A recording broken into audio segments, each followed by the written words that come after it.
Friends, कैसे हो आप सब।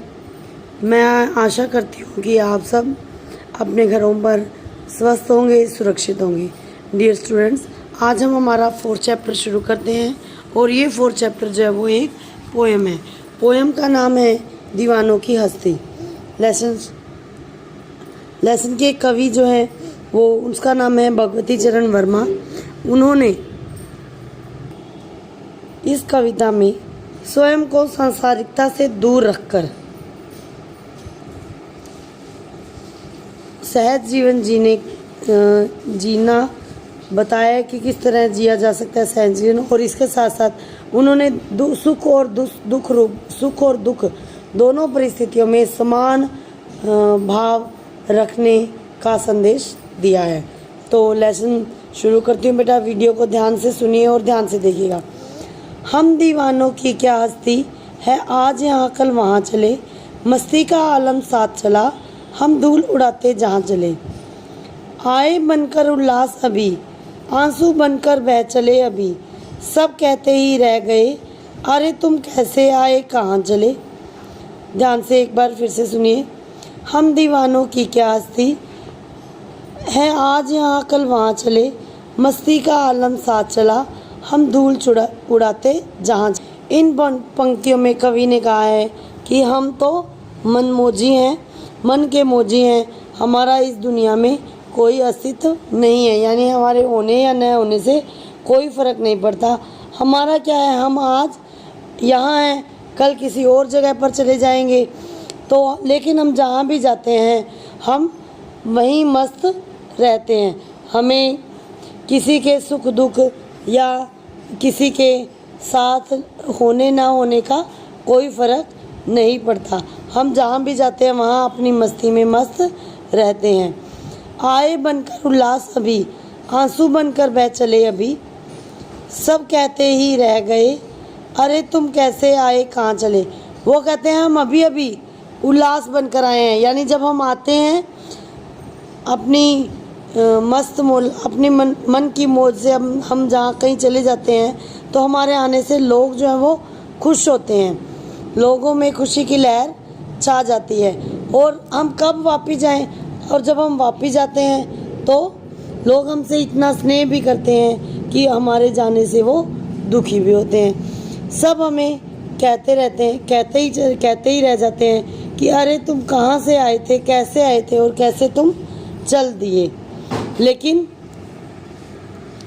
हम जो लोगों को आश्चर्य हुआ रहता है, लेकिन कवि कह रहा है कि लेकिन हम या मैं किसी अन्य लोगों से कभी स्वार्थवश नहीं मिलता।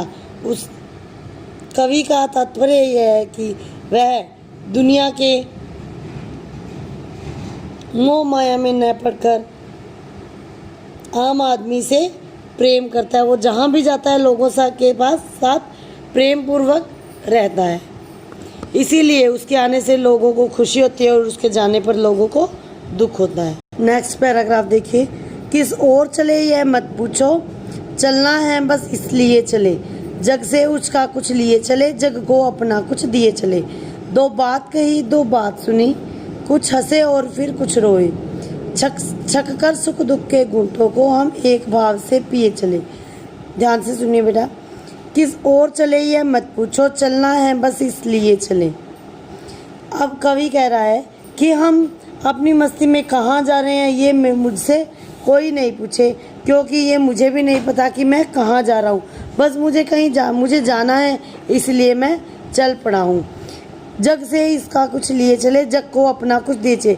इस संसार से, लोगों से वह प्यार और स्नेह का उपहार लेता जाता है और उनको बदले में प्यार और स्नेह देता जाता है।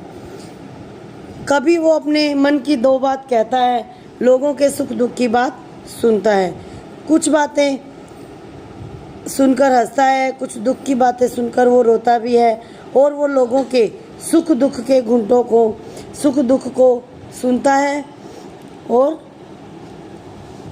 उनके सुख दुख को समान भाव से ग्रहण करता है। अर्थात सुख और दुख दोनों ही परिस्थितियों को कवि समान भाव से ग्रहण करता है। यही उसके मस्त होने का या मनमोजी होने का कारण है। न तो वो सुख में खुश होता है और न ही वो दुख में कभी दुखी होता है। वो ईश्वर द्वारा दिए गए सुख और दुख दोनों को समान भाव से ग्रहण करता है और इस दुनिया की मोह माया से अलग है।